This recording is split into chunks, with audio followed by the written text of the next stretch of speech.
లక్ష్మణ ఏదైనా కూడా ఇలా ప్రజాస్వామ్యంలో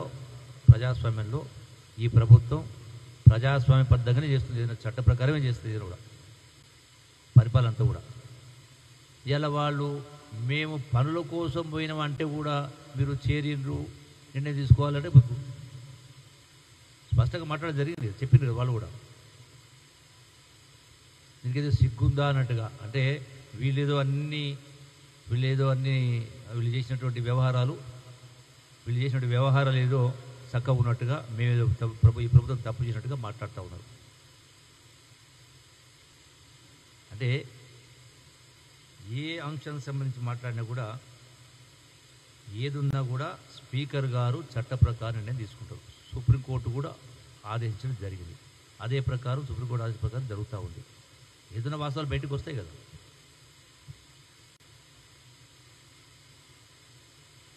రోజున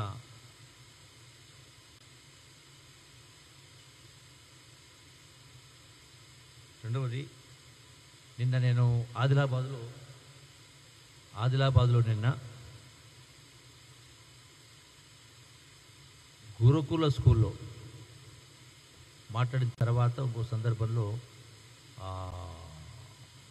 ఒక నియోజకవర్గానికి సంబంధించి ఒక పంపిణీ చేసే కార్యక్రమం, అంటే వెల్ఫేర్ స్కీమ్ పంపిణీ కార్యక్రమంలో భాగంగా నేను ఒక మాట అన్నా. ఏమన్నా, ఇది కూడా ఇట్లే ఉంటుంది, అశ్వత్థామ అధకు జరిగినట్టుగా.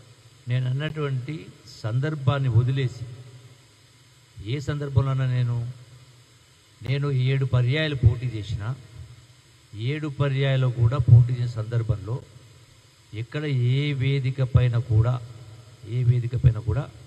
నేను హామీలు ఇవ్వలేదు. అయినా అన్ని పనులు చేసినా ఏ ఒక్క హామీ ఇవ్వకపోయినా అనే మాట నేను మాట్లాడడం జరిగింది.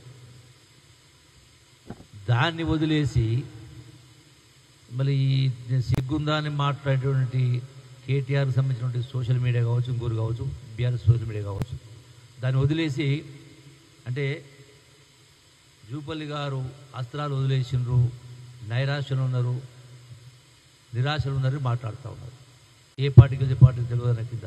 అంటే అసలు వాస్తవం నేను మాట్లాడింది ఏంటి, వీళ్ళు మీడియాలో ప్రచారం చేస్తున్నది ఏంటి,